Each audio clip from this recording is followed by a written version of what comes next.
Hello there, everybody, and today I'm here to review Batman Cape Crusader. So, this show I was really looking forward to, but because I didn't have Amazon Prime at the time, I was unable to watch this show. But I finally got around to getting Amazon Prime. I've now watched this show, it's only 10 episodes, and I gotta say, this show is definitely a solid Batman show.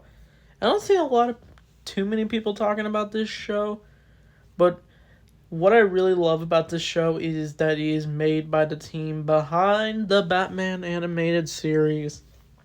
It's created by Bruce Timm. It's basically his next project for Batman. We thought this would be like a continuation of the animated series. We thought it could have some ties to it. But no, they just want to go full on reboot. This is what Bruce Timm was basically wanting to do for Batman, but because the show was meant to be a kid's show, they had to limit themselves with certain things when making the animated series. There wasn't allowed much smoking, they weren't allowed to have blood or language, but this show they could finally let loose. But as for Bruce Timm in this movie, he has a very suggestive sort of theme when it comes to his shows. But this time, this show's pretty tamed. But a lot of people are very conflicted about this Batman show. But for me, I think I enjoyed it overall. Is it as good as the animated series? No. But there are a lot of different things to talk about for this show. So let's get started. So episode 1 is where we see a more investigation episode with Batman who goes up against the Penguin, who's this time I think they now made her a female version of the Penguin, which was definitely a surprise for this show. And a lot of outrage YouTubers did not like this for some reason. I don't know why. I'm completely cool with this new interpretation of Penguin. But apparently she is doing the various crimes throughout Gotham, and she mainly leads a party on a yacht, and Bruce Wayne has been invited. Same goes with Commissioner Gordon, and this time we see a lawyer version of Barbara Gordon. And I don't know why, but the outraged YouTubers did not like the race swap of Gordon and Barbara Gordon in this, but I don't understand. Like, it just doesn't matter to me because this is a new interpretation of Batman. They can do whatever they want. And what does race have to do with this? But whatever, I'm cool with this interpretation. But I might as well talk about Batman himself. He definitely looks super cool. The costume, it kind of does just look like a mix of the new Batman Adventures mixed with some elements of the Justice League version of Batman, but this time it looks more like a film noir version. Bruce Timm did do a short with this type of Batman, voiced by the awesome, legendary Kevin Conroy, but I don't know if that's canon to this show, but Batman is investigating what's going on, and he decides to go on the yacht, and it leads to him finding more about the Penguin, and it leads to like a duel between the two on the boat. But I think the yacht almost gets destroyed, I'm pretty sure. I'm doing my best to memorize these episodes. Sorry if I get things wrong. But this episode was definitely really good, in my opinion. It's a solid first episode, in my opinion. But the man who plays Batman in this, he's voiced by Hamish Lechner. I think he's pretty good as Batman. He's got that deepness with his voice. It doesn't sound too much like Kevin Conroy, but it has like that film noir voice. I think they wanted to bring Kevin for this show, but unfortunately, Kevin Conroy passed away, so he was unable to do this show. I don't even think he was going to play Batman in the show. I think he was going to play Thomas Wayne, honestly. But it would have been very sweet if it was Kevin Conroy. It would have been a nice farewell to him playing Batman, since it all started with him and Bruce Timm, and then it ends with him and Bruce Timm. But Batman finally got his finale in Crisis on Infinite Earths Part 3. But anyway, that was a different topic. But the next episode is where he goes up against Clayface. This is a new interpretation of Clayface. This time,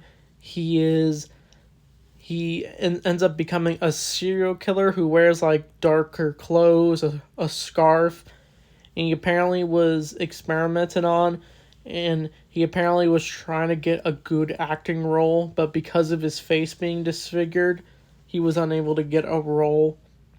But he is killing various people with the knife on the film set he was meant to be on. But Batman comes in the way to stop him, and it leads to a fight between the two. It's definitely intense, for sure. But yeah, this interpretation of Clayface, I definitely preferred the animated series one, where he looked ginormous and he was able to shapeshift into this. But it was nice that they decided to go with like a mix of the 40s version of Clayface, since this show is inspired by the 40s style of Batman. But various things happen throughout this whole episode. But the main thing that happens throughout these episodes is mainly Batman going up against more obscure villains, but also some more familiar villains. But as for like examples, is like when we do get to episode 3, we see this version of Catwoman. Honestly, this episode kind of just felt like a typical Batman Catwoman story. I'm always up for seeing a different interpretation of Catwoman. But this time she actually looks like her first appearance in the comic books. But it wasn't like where she wore her cat mask. This time she wears like a more purple attire and like a green cape. That was definitely a homage to the golden age of Catwoman. And she's voiced by Christina Ricci. Perfect casting, in my opinion. It would have been cool to see her in the other episodes. But of course, she's attracted to Batman. But she mainly is just trying to steal various things from various criminals. And it causes her to get a target on her back. But Batman is able to stop her throughout this episode. But if the two date, and later in like season 2, I'm up for it. But yeah, I don't know if this show really gave us anything too new with the Batman formula, but it does give newer interpretations of the villains. But I think the next episode is a more interesting episode where we see a sort of Firefly parody where I think he's called Firelight, I'm pretty sure. And this time, he wants to burn buildings for various reasons. But this is a more cop episode. But I think the last few episodes is like we see Renee Montoya. We see that version of her, who's investigating the various crimes. But apparently, we also see Harvey Bullock and his partner, who apparently are sort of corrupt cops. They almost get Jim Gordon fired in this episode. But because they were able to stop Firefly, and they don't even know it was because of the help of Batman, they're able to cover up that Jim was actually the one who saved the children that were trapped in the hotel building, and the Batman helped Jim out, and the two were able to have that sort of dynamic since, Batman's in his early year as a crime fighter, but he's able to stop Firefly, but of course, Harvey Bullock and his partner end up taking all the credit. And it does bum Jim out, but he's able to save his job at the last minute in this episode. So that was a really intense episode for sure. I do like the cop theme with this show. It shows like the different sides of them. And I do like Renee Montoya, who's able to still investigate. I think I don't know if it's this episode or I think it's the second episode where we see her investigate. I think it was Clayface, I'm pretty sure. But I think probably the best episode in this season is definitely the Harley Quinn episode. So in most interpretations of Batman, Harley Quinn ends up teaming up with the Joker, and that's what leads to their like hateful dynamic. But this time she works solo. But earlier in the episode, she was a therapist to Bruce Wayne, and Bruce actually rejects the therapy. But even though he is still going through trauma, we see flashbacks of this version of Bruce having to go through his parents getting murdered. But she tries to dig deep into Bruce, but he rejects. But during all this, Harley ends up actually kidnapping various people she interviews who are actually part of the corrupt side of Gotham, and she's making them dress funny, and she ends up doing wild things. But for example, she has a clown who ends up getting tickle tortured in a cage. We also see a dude dressed like I forget, as an adult baby. That one was wild for sure. We just see these various criminals in their cages. But this is where it leads to Batman and Barbara Gordon teaming up in this episode. I do love this interpretation of Barbara. Even though she doesn't become Batgirl, we don't know if she's going to become Batgirl or she's just going to stay as the district attorney. But she ends up becoming worried for her friend, and she decides to investigate, and it leads to her going to the secret facility. But Batman meets up with her in the nick of time by coincidence. But Batman tells her to stay behind. But he ends up getting kidnapped by Harley after getting ambushed by the random criminals. But Barbara ends up sneaking in, and she even takes off her high heels just to go through it. But she ends up helping Batman get freed, and it leads to conflict between Barbara and Harley. And Harley ends up falling into the water, and it's up for interpretation if she died or not. They even take off the clown makeup, and her design actually looks really cool. And she was actually going to form a relationship with Renee Montoya, but it's all cut short. But her design actually looks really cool. I like that 40s style to it. She definitely looks like a cool jester. If you don't know, Arlene Sorkin, rest in peace, who played the original Harley Quinn in the animated series, she actually played a jester that kind of looked like this when she was doing soap opera TV before she got a role in the animated series. So maybe that's a homage if you really think about it. But I hope we do see Harley Quinn show up again. But this episode was easily the best. But the next episode is where we meet this version of Gentleman Ghost. So Gentleman Ghost was more known in the Batman Brave and the Bold animated series. He's more of the obscure Batman villains. But he's apparently a dude who died in the 1800s, but he was resurrected as a ghost, and he haunts Batman ever since. He can turn himself human sometimes, and sometimes he mainly is just a ghost. But he's committing various crimes, and it leads to a nice car chase. I forgot to mention the Batmobile in this. We also see more shots of the Batmobile in this episode. It actually looks really good. I wish it did have the little tall things that stick out of the Batmobile. It kind of just looks like a car at times, but it definitely has that 40s style to it. But Batman's trying to do his best to track down Gentleman Ghost. But it leads to a cool finale where he's with Alfred. I forgot to mention Alfred is in this show. And he looks more like his early interpretations, where Alfred was more overweight in the 40s comics. So I think that's homage to that version of Alfred. But apparently they end up committing a ritual that will stop Gentleman Ghost, and he ends up possessing Alfred.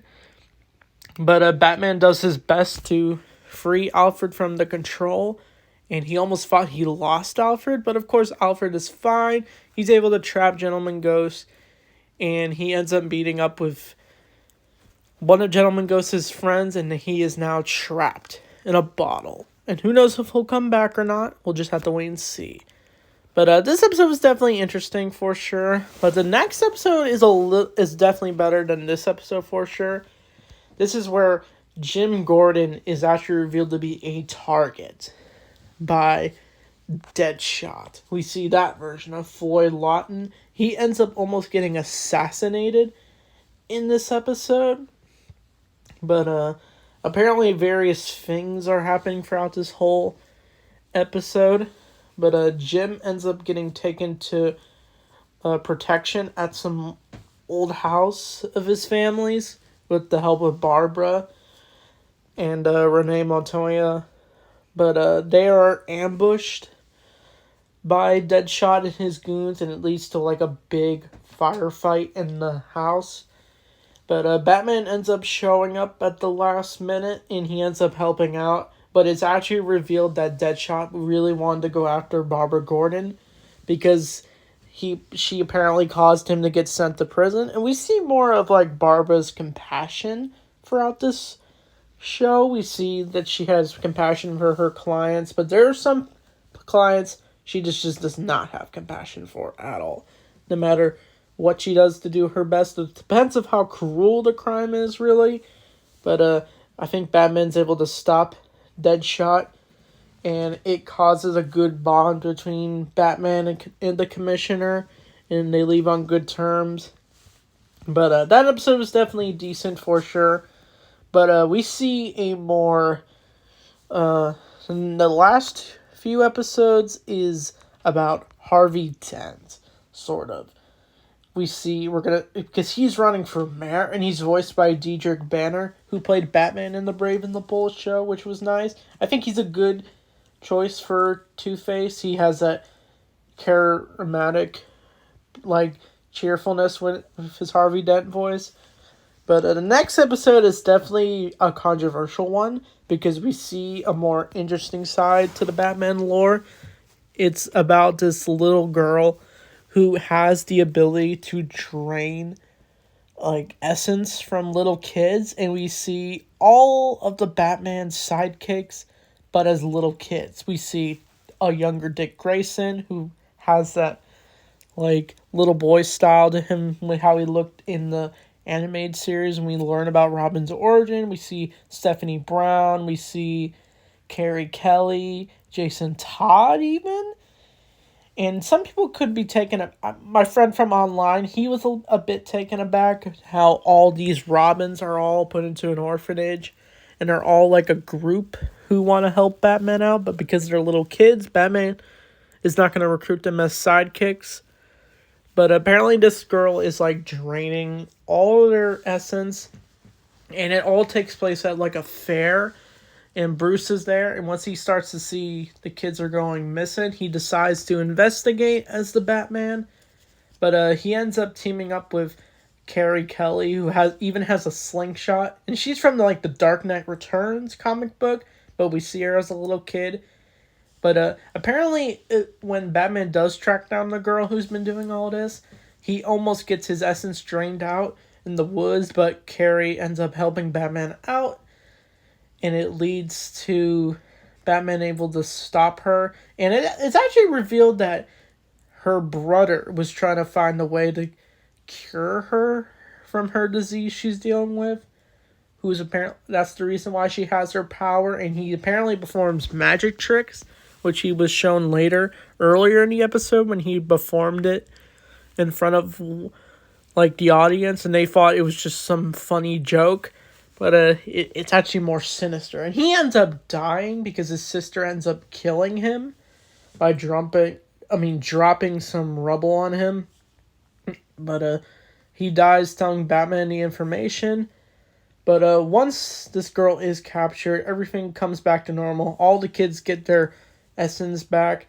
But it would have been cool to see like Dick Grayson have interactions with Bruce in this episode, since that's what started the dynamic duo with Bruce Wayne and Dick Grayson. But I don't know if they're ever going to come back and be Robin, or it's just going to be a solo Batman show. But like the next few episodes is where we see Two-Face unleashed as Harvey Dent ends up getting splashed in the face by one of the goons. And, of course, Harvey ends up getting scarred for life, and he ends up having some bandages. But the best part of this episode is where Bruce ends up trying to help out Harvey get through his anxieties after getting splashed in the face by one of the goons. But they end up going to a restaurant, but because Harvey is starting to face some personality problems, he ends up becoming so paranoid that he feels like everyone's talking about him, but he ends up fleeing the scene after revealing his whole face to the audience. But it leads to Harvey becoming Two-Face until like the 10th episode, where he actually ends up stopping a mugging from going on, and he ends up shooting one of the goons with his gun, and he ends up fleeing the scene. But Harvey drives himself more mad throughout this whole episode until he's finally arrested after killing somebody. He ends up going to jail, but of course the lawyer is revealed to be Barbara Gordon, who wants to help him out. But this is where we get the finale of this episode. This 10-episode show. This is where we see Batman reach his limits. Where we actually see him pull out a gun after getting to a firefight with Two-Face and his goons trying to go after Harvey. After he ends up trying to escape, I'm pretty sure, from prison after he's given another chance. But he is sent to Arkham to get better help. But because of how things are going wrong, he ends up escaping, and it leads to the final battle taking place on like the Gotham docks, and Batman ends up coming in to help out. But he ends up grabbing a handgun, and he actually points it at one of the goons. And we actually thought Batman actually killed. Since, Batman has a rule. He doesn't kill. Unless this is Zack Snyder's Batman. But he ends up shooting a bunch of holes near the goon. He doesn't kill him. But Batman ends up dropping the gun. And I think Two-Face gets captured. So sorry if I'm missing some details. But the episode does end with Batman in the sky. And it's just like the animated series ending. But Batman Cape Crusader was definitely a decent Batman show. Like I said, it's not as good as the animated series. But it gave somewhat newer tropes and some old tropes to the Batman formula. I do like the detective side. The voice acting was really good. They always got talented voice actors for these kinds of shows. And I really hope they do a season 2. And yeah, the art style, it's probably nothing new since we're kind of used to Bruce Timm's style of like animation. But I've always loved how it always been updated from all the way to the animated series to Justice League to now when we see Batman return in like the Batman Harley Quinn movie, and now we see it in this animation. So whatever Batman interpretation we get, I'm always going to look forward to seeing it. So what do you think of Batman Cape Crusader? I'd definitely give it, why not an 8 out of 10? So my next review is going to be Invincible, since I've only seen the first season, but I'm finally going to be talking about it. Once I finish rewatching each season, I'm going to do season 1, then next video is going to be season 2, and then season 3, the current season, and we'll see where we go from there. So that being said, thanks for watching. I'll see you all next time.